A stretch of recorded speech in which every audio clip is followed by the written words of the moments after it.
Jake, this new McLaughlin survey says 73% of crypto investors now support Trump's crypto policies, which is kind of wild considering most of them are skewing young, diverse, and socially liberal. What does that say to you about how Bitcoin is reshaping political identities here in the good old US of A?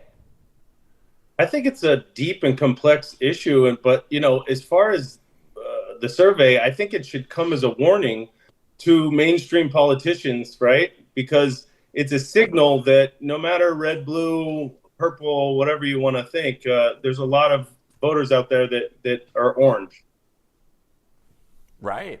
And it's interesting because it's like it feels kind of like Bitcoin has done what pretty much nothing else has been able to, and that's scramble the party lines. And do you think that this is just a 2026 election quirk, or maybe are we at the start of a long-term Bitcoin block that both parties will have to court, like the gun lobby or maybe the environmental vote?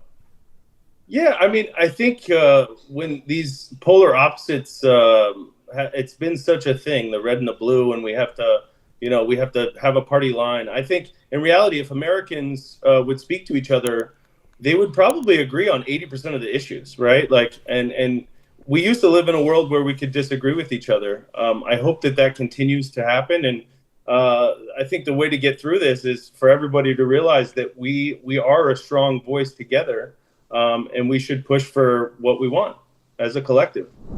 Trump wants to put his own face on a $250 bill, the Donald J. Trump $250 Bill Act. When you heard that, did you laugh, did you cringe, or immediately start minting the meme version on Bitcoin ordinals? Tell us what you think. Well, from my perspective, it's just another shitcoin, right? The fact that, I mean, it's very hilarious because you're looking at $250 bill. Nobody's ever going to use it. They don't want us to use cash anyway, so it's kind of just I think it's just noise, to be honest. But at the end of the day, it reflects what politicians want, and different egos need to be stroked in different ways, I guess. And for me, I think it's hilarious that it was even proposed. Like it almost seems like I'm in a simulation when I hear something like this.